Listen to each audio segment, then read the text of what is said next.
One Zambia, one nation, and welcome to Zanis News. To present, my name is Juliet Mtele. Top stories in the news tonight. President Hichilema attends Big Sabbath church service. Over 3,000 heads of cattle affected by Monze floods. Joma mothers empowered with livestock. Plus, Chief Justice calls for integrity among staff. Zanis News in detail. President Hakainde Hichilema today joined thousands of worshippers for the Seventh-day Adventist Church service, which was graced by visiting Seventh-day Adventist General Conference President Ted Wilson. The Big Sabbath service was attended by various church leaders from various churches, cabinet ministers, and senior government officials. Sarah Miti now reports. Scores of churchgoers today gathered at Lusaka's Heroes National Stadium to attend the Seventh-day Adventist Church worship service in honor of visiting SDA Church General Conference President Ted Wilson. President Hakainde Hichilema officiated at the event and has thanked the church for its role as partners in the country's development. Simply to say, what a great day for us to meet in this way. Indeed, you Sabbath to worship God. Without God, nothing is possible. Without God, we may work hard, but we may not achieve much. God leads the way in everything we do. And I'm convinced myself that the way, that's the road to success in whatever we do is through Jesus Christ, our Lord. And I will not take too much of the time because we are all eager to listen. And in a sermon, Dr. Wilson has encouraged Christians to be ambassadors of Christ in what they say and do. Waiting until Jesus comes. The wonderful truths that make this church so powerful because they're based on the Bible, these truths God is asking you to share. But don't just share them in a cold way. Share them with the love of Christ. In the book Welfare Ministry by Ellen White, we are told the succinct ministry of Jesus. He ever lived to relieve suffering. That's the first thing. And secondly, to share and teach righteousness. And members of the SDA Church are elated at the visit by the global leader of the church. He really cares about us.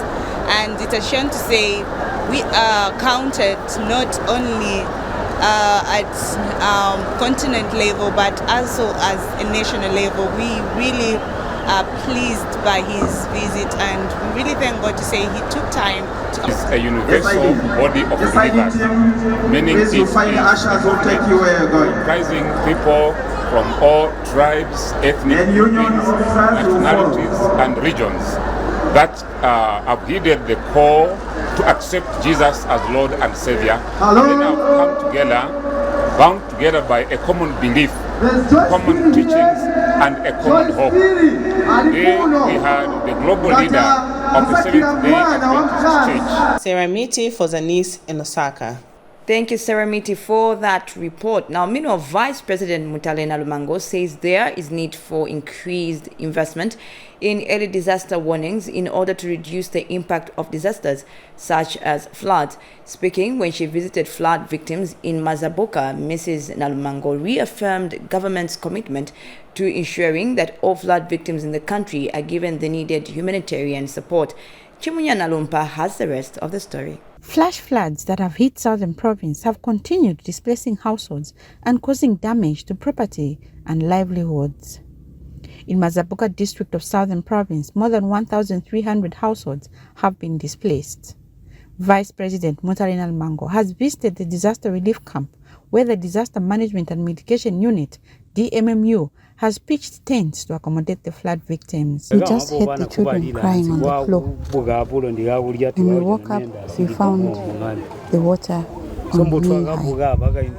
We only removed a few household goods. And the house fell off.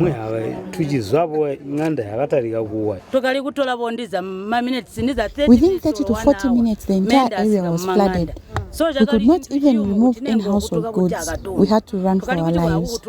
We are grateful to government for coming to our aid. The Vice President has assured the victims of government support. Masters, we appreciate the DC, we appreciate the Banabugu Wabulongo. Yeah. Because they all have worked together with others to save life. Yeah. Because what happened, as he was explaining, something, it was sudden, nobody prepared, but everybody came together. And today we thank God. Thank you. Because He's the one who has preserved our lives, the lives of the people. Yeah. But government, working together, we also continue to give support, like the tent. So we know this is not a home, but it is something that gives you a bit of space. We will continue to support, to ensure that until we build resilience, until we can go back and be able to look after ourselves. We are with you. We are with you. We will continue to work, even with cooperating partners who can help us, with the UN system. We are calling on everybody to come on board. But be sure that your president, as you have said, is not himself sleeping. Earlier, Southern Province Permanent Secretary Dr. Naman Monze highlighted the extent of the floods in the province. Households that are affected the entire province, we have about 15,370, and these are in Mazabuka, Monze, Namwala, Chomas, Nazongwe, Wembe and Kalomo. So in terms of livestock, about 204,346 animals that are still trapped within the flooded areas. Nchimunya Nalumpa, Zanis, in Mazabuka, Southern Province. Still in Southern Province and in a related development, Monze Central Member of Parliament Jack Mwimbu has called on the Disaster Management and Mitigation Unit, DMMU, to work closely with the Ministry of Water Development and Sanitation to restore the washed away Bubwenyene Dam. Mr. Mwimbu, who is also Minister of Home Affairs and Internal Security, inspected the dam in Mayamba Ward in the company of officials from the DMMU Road Development Agency, RDA, and some councillors. Amos Zulu has the details. The heavy downpour that the country has recently experienced has continued to cause damage not only to crops, but infrastructure such as roads and bridges. In the western part of Monze district, over 100,000 people have been affected by floods as bridges and roads continue to be washed away as a result of the floods. Tugausige kumonze itawatola 4-5 days where we enda achinga onotwali kulomba kuti na uli muzezo unga walajaniga tuma bridge tonso tutuwawo tutonse kwakamana kunga onotwa penga baya tatuwe imaninga kumonze. Monze Central Member of Parliament Jack Mwimbu has visited the affected areas. One of the places he touched was Mayaba Ward, where a dam has been washed away. It's an area where a lot of people do ranching. There are more than 3,000 heads of cattle that rely on this particular area. If you don't do anything urgently, we are going to lose a lot of cattle, and not only affecting the cattle itself, but the people, because they do a lot of gardening as a result of this particular dam. Their livelihood is anchored on this dam. So I would like to request the DMMU to take this matter as urgent. As we are still in the rain season, maybe we can save the animals if we do something here. I also want to state that from what I've now been told, as a result of the problems we are incurring here, animal diseases have sprung and they are affecting a lot of animals around. And this is the main life of the people in this particular area. And because of the bridges that have been washed away and bad roads, they can't access veterinary services. So I would like to appeal to you colleagues from your various institutions to take these matters very seriously. I will do my part to talk to my colleagues. There are a lot of dams that have been washed in Mwanza Central Constituency, in Wengwa, in Momba, and other parts of Southern Province. I would like to appeal to the Ministry of Water and Sanitation to take particular attention on what is happening here and ensure that these dams are rehabilitated for the good of the population and the agriculture. Mr. Mwimbu, who is also Home Affairs and Internal Security Minister, toured other wards such as Katimba, where infrastructure has also been damaged. Amos Zulu, Monze, Southern Province. In Luapula Province, Chembe District Commissioner Christopher Mwansa has warned farmers against selling chemicals meant to combat the 4 armyworms that have invaded over 10,000 hectares of maize fields in the area. Mr. Mwansa was speaking during the handover of 1,600 liters of insecticides and 9 sprayers to farmers in Chembe Central Block. Here is a report. The farmers in the district were concerned with the fast rate at which the 4 armyworms were spreading in their maize fields. The situation was brought to the attention of the district commissioner and Chembe Member of Parliament, who immediately sought government's intervention. This challenge in the district, I think it needs to be kept, and what I'm happy with is that the officers, the technocrats, have already taken it upon themselves and making sure that they inform the relevant authority through the DC's office to make sure that we can receive the chemicals to spray our fields. As I can see, the maize is coming up nicely, but with that, it will endanger not only the crop itself, even mankind as Chembe district, because we are not going to be food secure. Government has come to the plight of the farmers by sending 1,600 liters of insecticide and 9 sprayers to cushion the situation. We want to appreciate for this gesture and quick response, because this intervention by the government will alleviate the losses that we are supposed to incur as a district. With these chemicals that we have received, about 1,600 liters, we expect to help about 5,730 households. And looking at the hectares that we have in the district, we have about 10,500 hectares affected. So with these chemicals, we are comfortable that all the farmers will be cleared. The farmers are happy with this intervention. The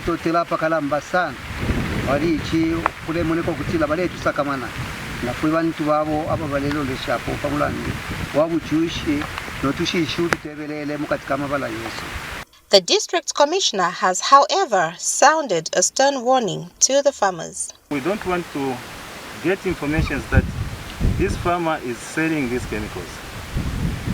They should be used for the intended purpose. Mijelo Mwemba, Zanis, in Chembe District, Luapula Province. You are watching Zanis News from Mass Media Complex. Now, over 400 expectant and lactating mothers in Joma have so far been empowered with chickens under the Livestock Pass-On initiative, which has been implemented by the Ministry of Fisheries and Livestock. The initiative, under the Scaling Up Nutrition Program, is meant to improve the nutrition status of beneficiary households and ultimately eliminate malnutrition in children below the age of 2. Runya Sakala has the details. The Ministry of Fisheries and Livestock in Choma is implementing the Livestock Pass-On initiative under the Scaling Up Nutrition Program. Through this, about 419 lactating and pregnant mothers, as well as caregivers of children below the age of 2 in the district, have so far been empowered with 5 chickens each in a bid to improve their household nutrition status. At Simaobi Ward, the chickens have multiplied and are now being passed on to other beneficiaries. I have given the next beneficiary 5 chickens, and I have remained with 33.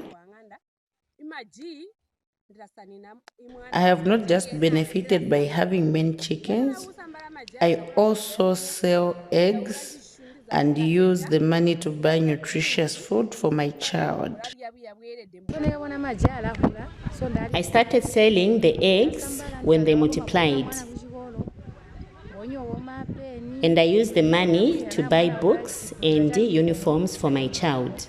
Diana Sitongwa is one of the latest beneficiaries. I want to take care of these chickens I have been given so that they benefit me and my family. I am so grateful. For livestock technician in the Ministry of Fisheries and Livestock, Limose Shamvu, the initiative at Simaui is a success. So these beneficiaries are selected through the WNCC, which is the Ward Nutrition Coordinating Committee, which is at the ward level. And after being selected, they are trained through the veterinary assistants that we have in the wards or the camps. Implementation so far has been good, and so far we distributed chickens to beneficiaries in the what we call the 40%. All the beneficiaries that were trained have received the chickens. Runia Sakala, Zanis, in Choma, Southern Province. We now move to the eastern part of the country. Minister of Health Sylvia Masebo says the construction of the new Mambwe District Hospital will be a game changer in the health care delivery system, as the institution will have better and modern facilities. Mrs. Masebo was speaking when she inspected the construction works at the new hospital. Lubasim Tafela now reports.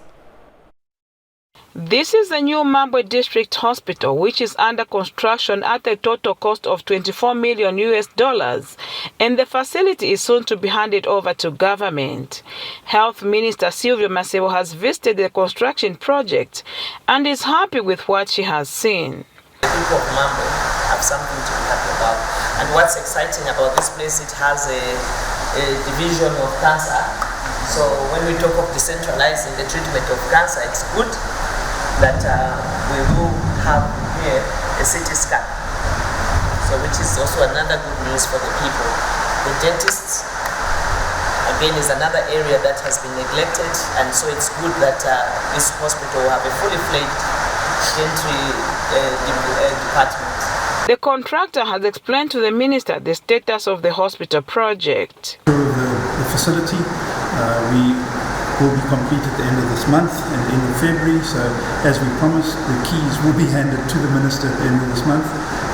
We are building another 4 district hospitals in various provinces. Peter Perry is area member of Parliament and Eastern Province Minister. Very much happy to see that we have a unit that can hold about 36 bodies in this hospital. There are a lot of good things that have come here, which we were accessing in other hospitals that will be accessed here. And hence, this thing is going to reduce costs on our people, especially, being in the rural area. So the people will be traveling very short distances to access medical attention. Later, the minister visited Chief Mukanya of the Kunda people at his palace. Now, construction, my contractors, by site. Tapezekati takalabokondwera bagwira ntito yabwino maningi na building yabwino maningi. I think a building ili kuno, it's going to be the first type. It's the first type tamanga kuno kulibe kwina kumetamanga soeja but ba president bafuna type ya hospital hii inkale ma provinces monse. Mavuto akuti kutoka kuno kutuyende kukamoto nishi muntu afa panyira chifukwa kunali kutali ngati nazimayi apa ana mimba nishi mukali nofika na kuina mpela baswa wapurumuka mungu chifukwa cha kuti chipatala kunali kutali manje pamene chipatala cha bwera ichi tiwonge kwambiri. Reporting for Zanis in Mambwe District, I'm Lubasim Tafela. From Eastern Province, we move to Northern Province, where Chief Justice Mumba Malila has urged his officers to maintain the integrity of the judiciary. Mr. Malila, who was on an official duty in Northern Province, has concluded his tour of duty and has since left Kasama for Lusaka. More in this report. Some years ago, A suspect from this holding cell made a hole in the ceiling board and escaped. Chief Justice Dr. Malila learned of this act which happened in Imbala during his official visit to the Northern Province to appreciate the challenges in the judiciary. We have quite a number of infrastructure challenges in a number of places. Inadequate courtroom facilities, non-existent courtrooms in some cases. Almost all court employees are very high spirit. They are putting in their best, especially in the face of a lot of adversity and a lot of poor conditions. Dr. Malila handed over a Hilux to address transport challenges in Imbala district. Imbala is quite vast because Imbala also captures Senga Hill district, and it really posed a very serious challenge in terms of court operations and the supervision of the lower courts.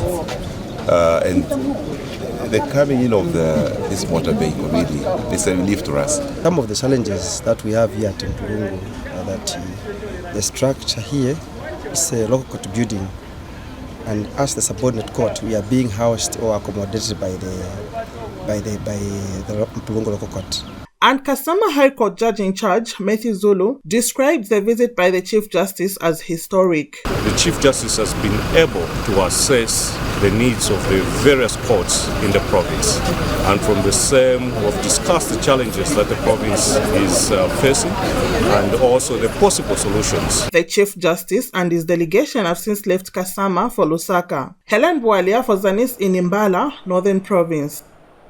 Still in the news tonight, traders at Mpasha Market in Rufunsa District have thanked government for empowering them with marketeer booster loans. The program is targeting 1,000 marketeers countrywide. Evelyn Masialeti has more in this report. Marketeers at Mpasha Market has testified how their businesses have turned around after receiving the marketeer booster loans from Citizens Economic Empowerment Commission. These traders in Rufunsa District are happy with the program calling for its expansion.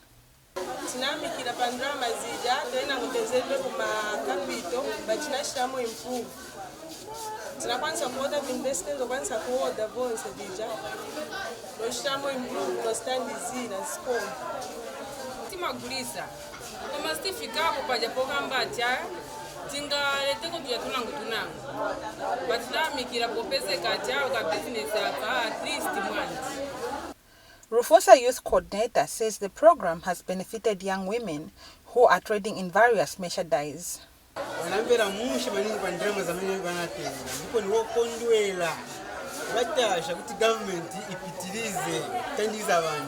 Area Councillor Abra Milambo has appealed to government to empower more women in the area. As you can see, the marketeers here are so impressed with the loan boosters that they were given. The money came from CEEC and they are hoping that very soon they will still receive some more funds. This initiative has lifted the living standards of these women, hence the need to empower more women to ensure poverty is alleviated. Evelyn Masialeti, Zanis, Rufunsa District. Now, government says fuel marking by the Energy Regulation Board, ERB, remains the most effective technology in curbing tax evasion, smuggling and dumping of petroleum products in the country. Acting Chirundu District Commissioner Musonda Lukuntwe said this during the ERB Key Stakeholders Awareness and Sensitization meeting, whose objective was to update key stakeholders on the fuel marking program in Chirundu District. More in this report. So we all know that as we drive to Lusaka, we see all those containers on the side selling Changanya fuel. So those of us that are here, we need to desist from utilizing such kind of fuel. Commonly known as Changanya, fuel adulteration is normally done by suspected illegal fuel vendors that trade these petroleum products to unsuspecting motorists at cheaper prices, a vice that compromises the quality of fuel on the market. In order to curb fuel adulteration, smuggling and dumping of petroleum products, the Energy Regulation Board, ERB, is implementing the fuel marking program in Zambia aimed at helping the government to curb adulteration and tax evasion. The Energy Regulation Board, ERB, have organized this awareness and interactive meeting, whose objective was to update key stakeholders and industry players on the fuel marking program. Introduction of fuel marking at the border point. Judging from the feedback from the affected entities, has a likelihood, even if you don't want to say that it is destroying, you want to say it has a likelihood of affecting local transporters negatively by simply shouldering them out of the business. We do have very powerful players in the sector, especially oil marketing companies and international transporters. When I come from Beira, on the Zimbabwean side, they will cut the seals. It's my boss who pays for the seals that Zimbabwe puts. The moment I cross, definitely for all these quality checks to be done, those seals again will be cut. On the Zambian side, who is going to pay for the seal? Is it the transporter or ERB who have their own seal to show that the seal from Mozambique was removed by Zimbabwe? They put a Zimbabwean seal. That Zimbabwean seal has been removed by ERB. So ERB will put their own seal, or the oil marketing companies will shoulder the cost, or the transport. Fuel marking remains the most effective technology to detect and combat the aforesaid vices such as smuggling and dumping of fuel. The energy sector, as we all know, is a critical driver for Zambia's sustained economic growth. In this regard, the provision of the quality and reliable energy products and services that are instrumental to the positive performance of our economy.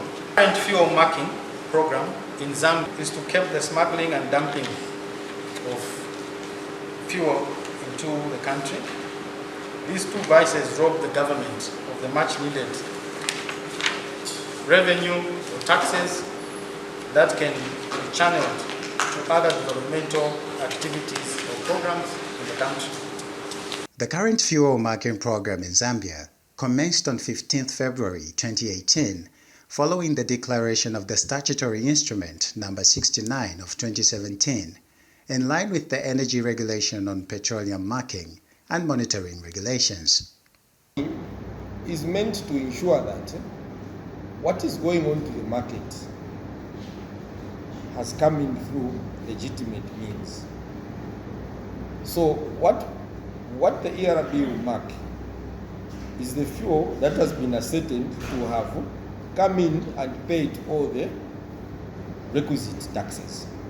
Fuel marking is not only unique to Zambia alone, but is also being used in other countries such as Tanzania, Democratic Republic of Congo, South Africa, Mozambique, Uganda, Kenya, Ghana, among others. Zanis reports in Chirondo District, Southern Province. And in tourism news, Minister of Tourism Rodney Sikumba says government will support all interventions that will help in conserving wildlife and promote tourism by stakeholders in the country. Mr. Sikumba said this when he received 6 community camps, clinic and classroom block at Mbuya Primary School in Sioma District, constructed by the Kavongo Zambezi Transfrontier Conservation Area, KAZA. More in this report. The community in Mbuyu area of Sinanga district for so many years had to cover long distances to the nearest schools and health facilities. KAZA, a non-governmental organization, has constructed a 1x3 classroom block and a health facility fully furnished with the help of Germany government through collaborating partners such as Peace Park Foundation. Tourism Minister Rodney Sikumba officiated at the official handover ceremony of the 2 projects. Construction of a clinic and a school for the community at a cost of 137,000 euros. That is indeed on how we work in the UPND government of having what I would like to call an inclusive one government policy. Germany ambassador to Zambia has this to say. The German government is committed to KAZA, part of its global agenda for sustainable development, nowadays often called the blue and green economy. And Western Province Minister said losing of lives in the quest to access these facilities by crossing the river is now a thing of the past.